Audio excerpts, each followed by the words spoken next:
Furto doméstico de Anatole France. Voz Iba Mendes. Haverá 10 anos, pouco mais, pouco menos, visitei uma prisão de mulheres. Era um castelo antigo, do tempo de Henrique IV, e cujos telhados da Ardósia dominavam a modesta cidade do sul, à beira de um rio.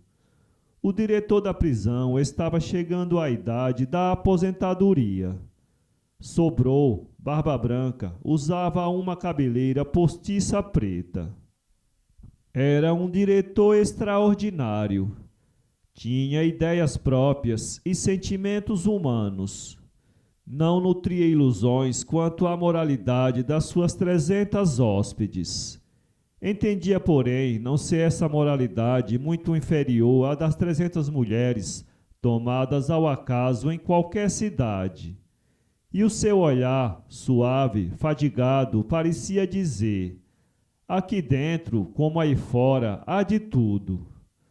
Quando atravessamos o pátio, longa fila de condenadas terminava o passeio silencioso e voltava para as oficinas. Havia numerosas velhas de aspecto embrutecido e esconso. O meu amigo, Dr. Cabane, que nos acompanhava, observou-me que em todas aquelas mulheres havia condutas características, que eram frequentes entre elas os casos de estrabismo, que se tratava positivamente de degeneradas, e bem poucas deixavam de apresentar estigmas de crime, de delito pelo menos. O diretor maneou lentamente a cabeça. Vi que o não impressionavam sobremaneira as teorias dos médicos criminalistas. Estava persuadido de que, na nossa sociedade, os culpados não diferem muito dos inocentes. Levou-nos às oficinas. Vimos confeiteiras, lavadeiras, roupeiras em plena atividade. O trabalho e a limpeza davam ao recinto um tanto ou quanto de alegria. O diretor tratava todas as mulheres bondosamente. Nem as mais estúpidas ou maldosas lhe faziam perder a paciência ou a benignidade.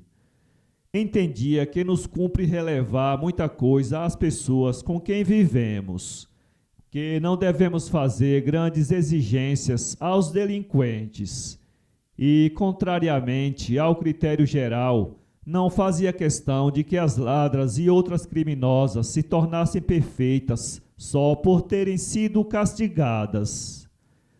Não acreditava na eficácia moral das punições, nem esperava fazer da prisão uma escola de virtudes.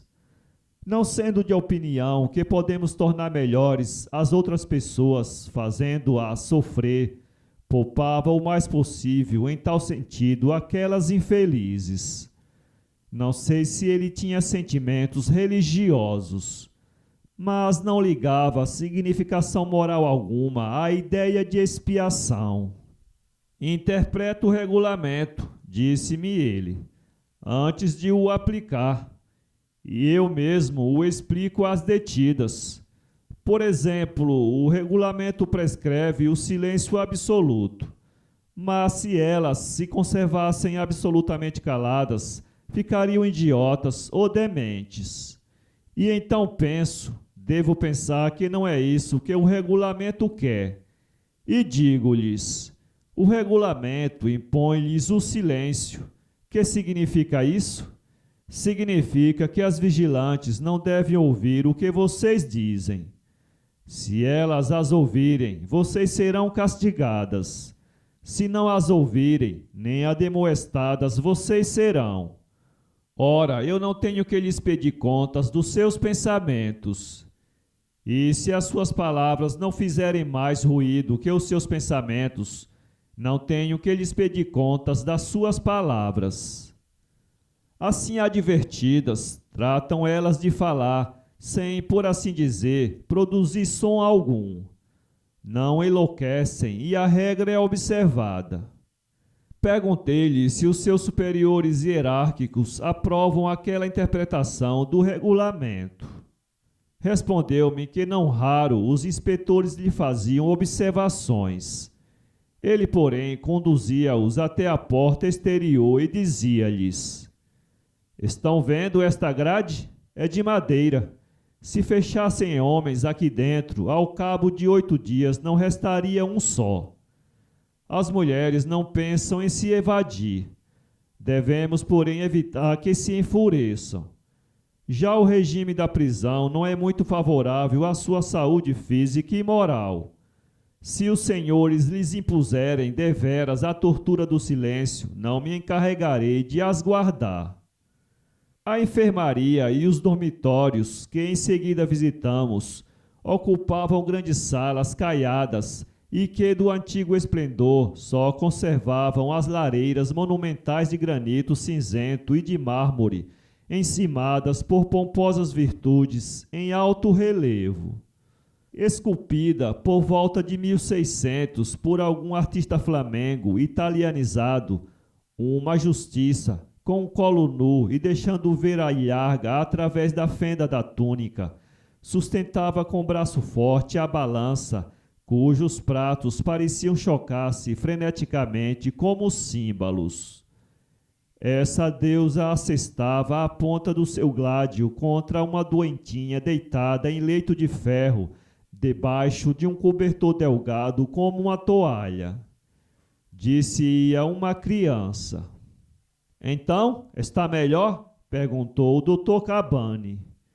Sim, senhor, muito melhor, respondeu a enferma, e sorria. Tenha juízo, esteja bem quietinha e logo ficará boa. Ergueu para o médico grandes olhos, cheios de alegria e de esperança. Esteve bem mal, coitada, disse-me o Dr. Cabani. E passamos adiante. Por que delito foi ela condenada? Delito não, crime. Qual? Infanticídio. Ao cabo de longo corredor, entramos num compartimento de aspecto agradável, guarnecido de armários e cujas janelas sem grades davam para o campo. Uma mulher ainda moça, bonita deveras, trabalhava a uma escrivaninha. Ao lado, de pé, outra mulher, bem feita de corpo, escolhia uma chave num molho que trazia pendurado da cintura. Julguei que fossem filhas do diretor.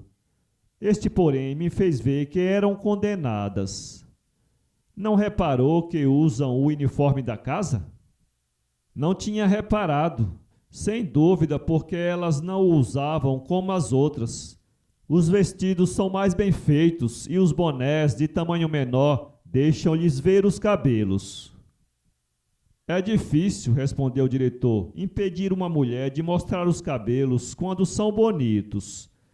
Estas duas, sujeitas ao regime, têm cada uma o seu trabalho. Que fazem elas? Uma é arquivista e a outra bibliotecária. Não era preciso perguntar. Tratava-se de duas passionais. O diretor não nos escondeu que entre as delinquentes preferia as criminosas. Sei de algumas, explicou ele, que são como estranhas aos crimes respectivos. Foi como um relâmpago que passou na sua vida. São capazes de mostrar retidão, coragem, generosidade. Outro tanto não lhe direi das ladras. Os seus delitos, sempre medíocres, vulgares, formam a trama da sua existência. São incorrigíveis, e a vileza que as levou a cometer atos repreensíveis a cada momento reaparece na sua conduta. A sentença que as atinge é relativamente ligeira, e como tem pouca sensibilidade, quer física, quer moral, suportam-na as mais das vezes com facilidade. Não quer isto dizer, acrescentou vivamente, que tais infelizes sejam todas elas indignas de piedade e não mereçam o nosso interesse. Quanto mais vivo, mais me convenço de que não há culpados e só há desgraçados. conduziu-nos a um gabinete e deu ordem a um vigilante de trazer a detida 503. Vou lhes proporcionar, declarou ele, um espetáculo que não preparei, acreditem, e que de certo lhes inspirará reflexões novas acerca dos delitos e dos castigos. O que vão ver e ouvir, 100 vezes eu o tenho visto e ouvido. Uma detida, com um vigilante atrás, entrou no gabinete. Era uma camponesa bastante bonita, de aspecto simplório e doce. Tenho uma boa notícia a dar-lhe, disse o diretor. O senhor presidente da República, informado do seu bom comportamento, perdoa-lhe o resto da pena. Sairá daqui no sábado. A criatura escutava com a boca entreaberta, as mãos cruzadas contra o ventre. Via-se que as ideias lhe não entravam rapidamente na cabeça. No sábado sairá daqui. Está livre. Desta vez compreendeu. Tremeram-lhe os lábios. As mãos ergueram-se no movimento de aflição. Mas tenho mesmo que me ir embora? Que vai ser de mim? Aqui tenho casa, comida, tudo. Não podia o senhor responder para lá que era melhor eu ficar onde estou? O diretor fez-lhe ver que, realmente, ela não podia recusar a graça que lhe era concedida, e anunciou-lhe que à saída receberia certa quantia, 10 ou 12 francos. A criatura retirou-se chorando. Perguntei o que ela havia feito. O diretor folheou um registro. 503. Servia em casa de uns lavradores. Furtou uma saia da patroa. Furto doméstico. A lei castiga severamente o furto doméstico. Para ler este conto, acesse www.poeteiro.com